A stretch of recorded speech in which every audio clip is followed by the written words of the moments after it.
En este video vamos a explicar el funcionamiento y la aplicación de los transistores de efecto de campo o transistores FET. Estos son dispositivos electrónicos que se encuentran en la mayor parte de los aparatos electrónicos en la actualidad, lo que son computadoras portátiles, computadoras de mano, calculadoras sofisticadas y cualquier tipo de dispositivo electrónico en la actualidad que tengamos a la mano llevan en su interior este tipo de transistores. ¿Qué es lo que los caracteriza o cómo están conformados? Estos transistores están formados principalmente por tres terminales, que son el drenador, que lo notaremos con la letra D, la puerta, que lo notaremos con la letra G, y la fuente, que lo notaremos con la letra S. ¿Qué es lo que los caracteriza? Es que este tipo de transistores, a diferencia de los transistores bipolares o BGT, es que estos transistores funcionan a partir de una tensión aplicada en los terminales de la puerta y la fuente, un voltaje GS. ¿Y cuál es su función? Su función es controlar el flujo de corriente que pasa por el drenador y la fuente. Estos transistores se conectan o se polarizan inversamente. Si aplicamos una tensión,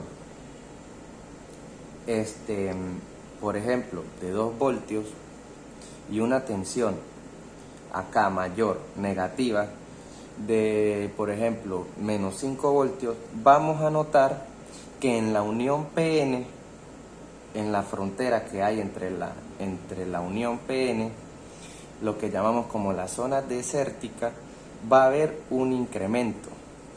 A mayor tensión negativa, a mayor tensión en la parte negativa del terminal, cada vez esta zona va a ser mayor, hasta donde va a llegar un punto donde no va a dejar pasar más corriente, es decir, que el transistor entraría en corto, está totalmente cerrado y no hay flujo de corriente. Los proveedores o los fabricantes explican el funcionamiento a través de esta gráfica, una gráfica de corriente que pasa por el drenador y la fuente, con respecto a la tensión que se le aplica en la puerta y en la fuente. Este valor es suministrado por el proveedor. Quiere decir que cuando tenemos una tensión de 0 voltios, este transistor va a tener una corriente máxima, es decir, va a dejar pasar una corriente máxima, por ejemplo, de 8 miliamperios. Y a medida que esta tensión variable va incrementando de manera negativa, la corriente va a bajar, cada vez va a ser menor, va a ir disminuyendo su valor hasta llegar a un punto donde no hay más corriente. Este valor es máximo, esta es la tensión máxima, y se dice que cuando se llega a esta tensión, el transistor está en corto, y podemos analizarla por la siguiente fórmula, donde nos dice que la intensidad de corriente ID va a ser igual a este valor que es suministrado por el proveedor por 1 menos la tensión variable en voltios sobre la tensión de corto del transistor al cuadrado. En esta gráfica vamos a notar cómo es el comportamiento de la corriente que pasa por el drenador y la fuente. Suponiendo que tenemos una fuente de tensión de voltaje GS de 0 voltios y esta fuente de tensión es variable, vamos a ver cómo se comporta, o sea, quién es este voltaje, quién es el voltaje DS.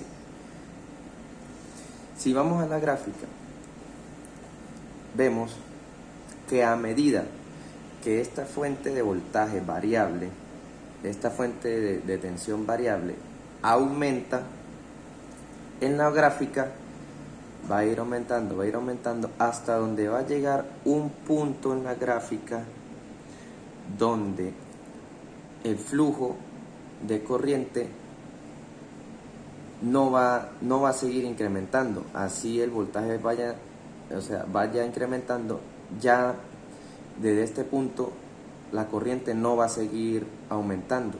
Esto quiere decir que nuestro transistor llegó hasta el punto de saturación. Es decir, que él ya está trabajando de forma con el valor máximo de corriente. No va a seguir aumentando y va a seguir trabajando de manera lineal, ya no va a aumentar más. ¿Cómo lo vamos a hacer? Este punto de saturación lo denotamos de esta manera, lo llamamos con esta fórmula, donde decimos que VGS, que habíamos dicho que estábamos trabajando con un valor de 0 voltios, va a ser 0 voltios menos el voltaje pin off, que en el ejemplo anterior habíamos dicho que íbamos a trabajarlo con menos 5 voltios, menos 5 voltios va a ser igual a 5 voltios. ¿Qué quiere decir esto? Que estos 5 voltios va a ser el voltaje crítico o el voltaje de estrangulamiento, donde ya el transistor en un voltaje de 5 voltios ya está en estado de saturación. Si ahora trabajamos con un voltaje VGS de, por decir, menos 1 voltio, VGS igual a menos 1 voltio, vamos a ver qué pasa. Menos 1 menos 5 da un valor de 4 voltios. Es decir, que a medida que hacemos variable esta fuente, ahora el transistor va a tener un punto crítico o un punto de saturación en 4 voltios.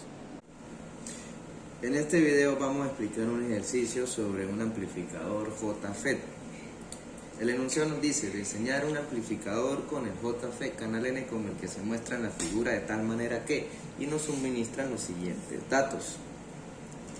Muy bien, nos vamos a la ecuación de shock, donde vamos a despejar VGS.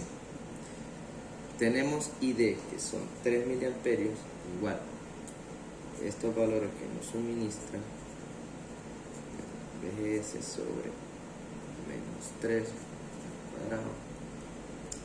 A realizar esta ecuación, a realizar este procedimiento, vamos a ver que nos van a dar dos valores del voltaje GS.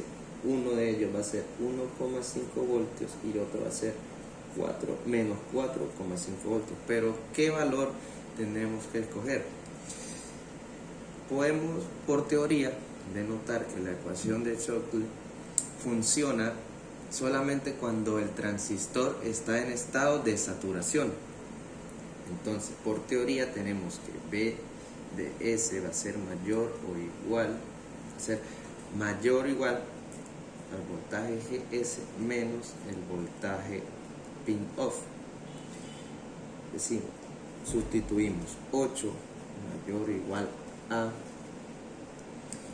vamos a intentar con este valor, tomamos como referencia primero este valor, menos 1,5 menos 3. Podemos ver que 8 es mucho mayor que 3 medios. Entonces vamos a tomar como punto de partida, como punto de referencia, el voltaje menos 1,5 voltios. ¿Con qué intención hacemos todos estos procedimientos?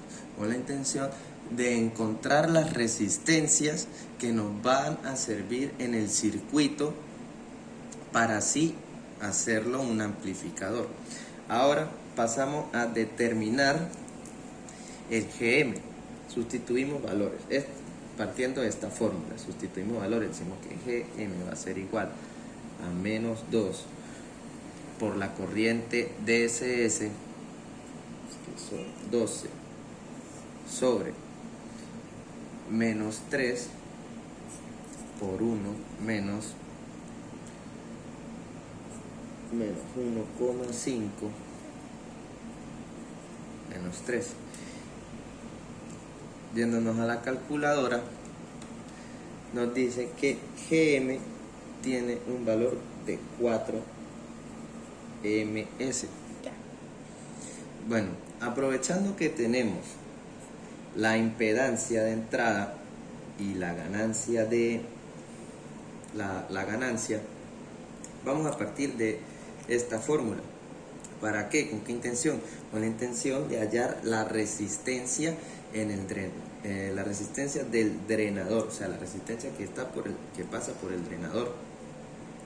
Partimos de esta fórmula y sustituimos. Decimos que AB, que tiene un valor de menos 3,6, va a ser igual, AB es igual al voltaje de entrada sobre el voltaje de salida, pero también lo podemos anotar o lo podemos desarrollar como GM multiplicado por el paralelo de las resistencias, de la resistencia menor y la resistencia mayor. GM es menos 4 multiplicado por la resistencia mayor paralelo de la resistencia mayor.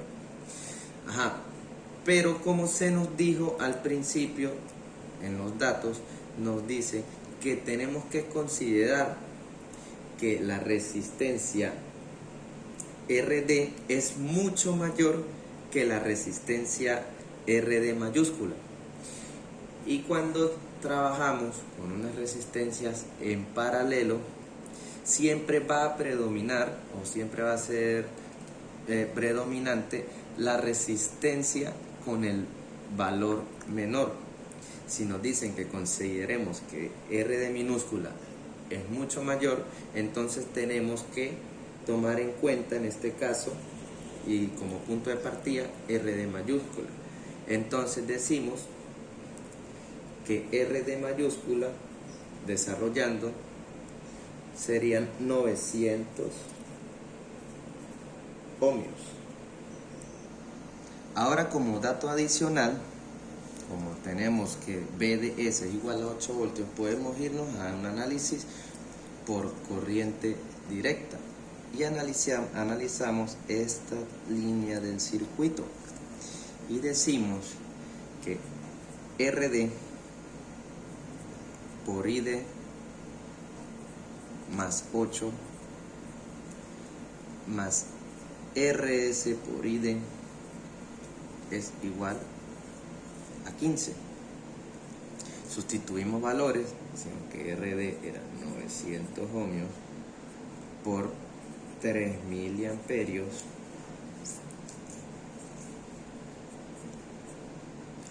más RS por 3 miliamperios igual a 15 menos 8. Realizando esta ecuación tenemos el valor de la resistencia S, o sea, tenemos el valor de RS, que sería 1,43 kilo ohmios.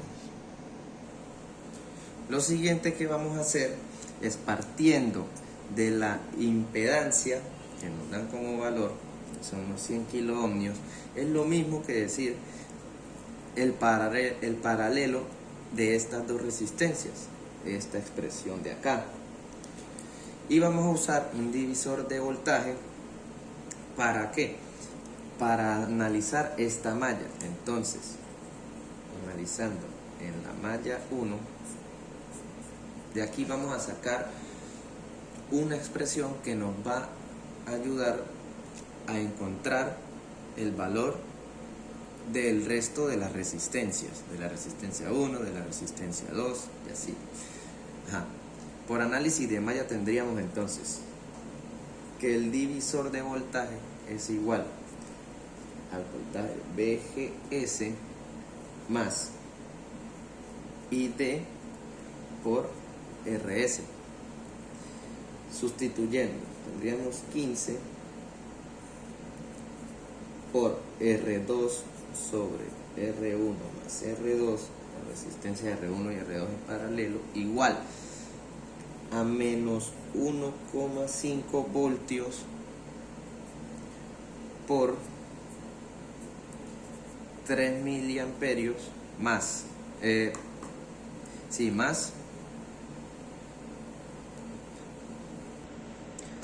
más ID, que es 3 miliamperios,